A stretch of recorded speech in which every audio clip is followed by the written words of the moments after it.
Ay mga palangga, alam niyo ba yung pain? Yan ang gasolina sa sarili natin para mas lalo tayong lumaban sa buhay, okey?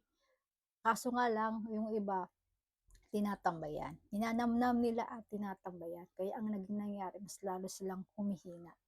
Okey lang naman namnamin mo hanggang dulo, hanggang sagad, pero tanggalin mo na yang sakit hanggang mawala at yan ang magpapalakas sa'yo.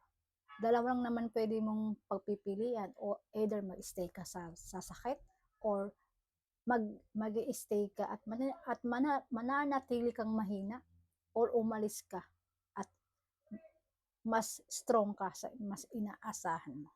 Kaya yung mga pain na pinagdaanan niyo, danas ko yan, pero hindi ko tinatambayan. Tinatanggap ko sa sarili ko na tao ako, magkakamali ako, puwede akong iiwan, puwede akong sasaktan.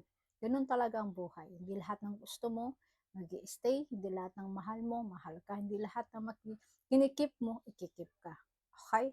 Move on. Dahil lahat ng mga sakit na yan, yan ang magpapatibay sa'yo kung gugustuhin mo.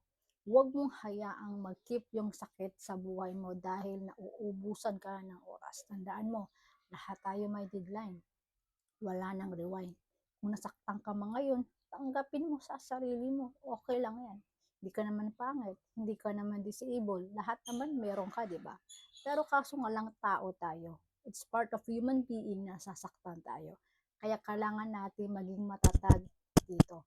At tatanggapin natin sa utak natin na hindi lahat ng taong mahal natin, mahal tayo. Hindi lahat ng bagay na kinikip natin, mag-i-stay. Hindi lahat ng perang iniipon natin, mag-i-stay.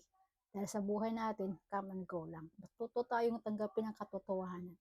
And always be thankful kay God. Dahil lahat ng nawala, may ibabalik yan. Hindi nga lang talaga para sa atin, kaya pina-flash out ni God.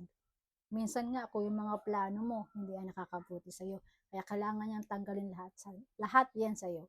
Oo, masakit. Masakit magsimula sa umpisa, masakit na mawalan ka.